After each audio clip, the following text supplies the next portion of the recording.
The smell of bleach lingered in the hallways long after the students had left for the day. The echo of laughter, footsteps, and slamming lockers had quieted down, leaving only the faint squeak of a mop gliding across the polished floor. James Miller, a 42-year-old janitor and single dad, worked silently in the prestigious Franklin Academy, a school known more for its elite students and wealthy families than for the kindness of its halls. Every evening, when the world seemed to forget men like him existed, James stayed behind, making sure the classrooms were spotless, the floors shining, and the trash bins empty. His uniform was faded, his boots worn, his hands rough from years of labor. To the students, he was invisible. To some, he was a joke. To James, this job was survival, keeping a roof over his daughter Emily's head and food on their table. But behind those tired eyes was a story no one knew. James wasn't always a janitor. He had once been a linguistics student, passionate about languages, fluent in more than 5, and on his way to becoming a translator. But life had other plans. His wife passed away suddenly when Emily was just 3 years old.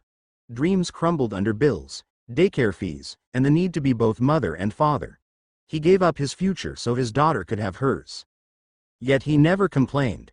One Friday afternoon, as James was scrubbing graffiti off a bathroom wall, a group of seniors barged in, laughing and joking.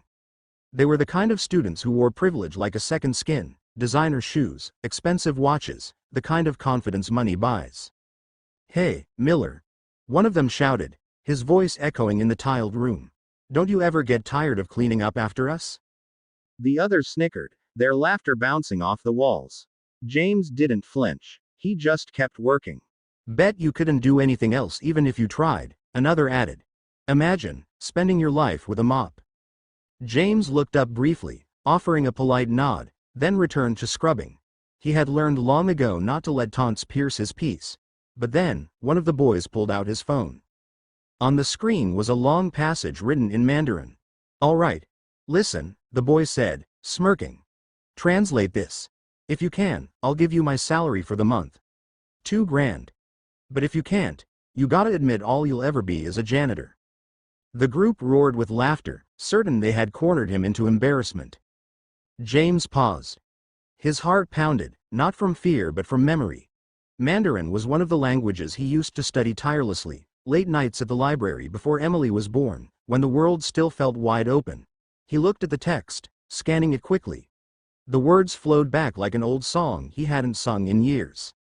In a calm, steady voice, he began to translate. The boys froze. He didn't just translate the passage word for word. He explained its idioms, broke down cultural references, and even recited part of it in perfect Mandarin. The bathroom filled with a silence so thick you could hear the dripping faucet. When he finished, James placed the rag back in the bucket and looked at them. "Anything else?" he asked softly. The boys' smug expressions evaporated. One of them muttered, "No way," under his breath. Another stammered, "How did you?" But before they could finish, the door swung open. Standing there was Mrs. Collins, the principal. She had overheard everything. Her eyes widened as she looked between James and the stunned students. "Mr. Miller, you speak Mandarin?" James gave a humble nod. "Among others." "Others?" she repeated, astonished. He nodded again. "Spanish, French, Arabic, a bit of Russian." The students stood frozen, their arrogance melting into shame. Mrs. Collins stepped closer. "Why didn't you ever mention this?" James shrugged lightly. Didn't seem relevant to mopping floors. That night, when he returned home to their small 2-bedroom apartment, Emily was already sitting at the table, working on her homework.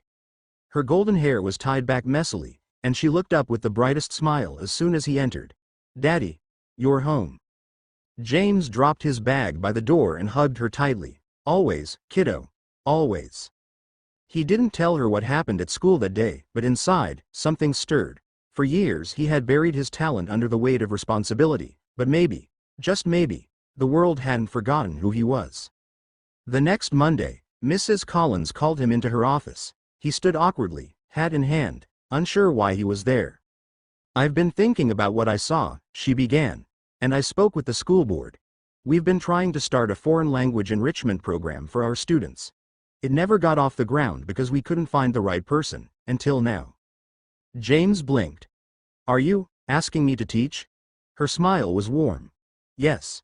Part-time at first. You'd still keep your position here, but this would be additional. We'll cover the training and adjust your schedule. For the first time in years, hope flickered in his chest. He thought of Emily, of the future he wanted her to see, of the example he wanted to set. News spread quickly among the students. The same boys who once mocked him now avoided his gaze in the hallways, embarrassed by their cruelty. Some, however, were genuinely curious, approaching him with respect they had never shown before. "Mr. Miller, could you teach me how to say something in Mandarin?" one girl asked shyly. Another chimed in, "Is it true you speak Arabic too?" Soon, his small after-school language group became one of the most popular programs in the academy. Students who once dismissed him as invisible now looked forward to learning from him. His classroom was filled with laughter, curiosity, and the excitement of discovering new worlds through words. At home, Emily noticed the change in her dad.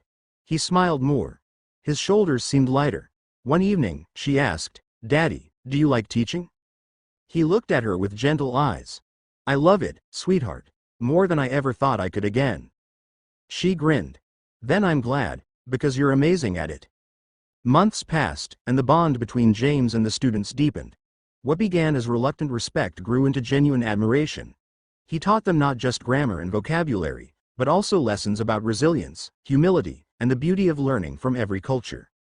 And in quiet moments, when no one was watching, he still mopped the floors, because for James, dignity was never about the job, but about the heart you bring to it. But the story didn't end there. One spring afternoon, during a parent-teacher meeting, a woman approached James. She was elegant, wearing a tailored suit, and introduced herself as Mrs. Patel, the mother of one of his students. "My daughter speaks of you often," she said. "She's learning more in your class than she ever has before. I work with an international nonprofit, and we're always in need of translators for humanitarian projects. Would you ever consider stepping into that world again?" James was stunned. He felt the ground shift beneath him. For years, doors had been closed, but now, opportunity after opportunity seemed to open. That night, he sat at the dinner table with Emily, telling her about the offer. She listened intently, her eyes sparkling. "Daddy," she said softly, "Mom would be so proud of you." The words hit him like a wave. For the first time in a long time, James allowed himself to believe it. And though the mop still leaned quietly against the corner of his closet, James Miller, the janitor once laughed at, was finally remembered for the man he truly was.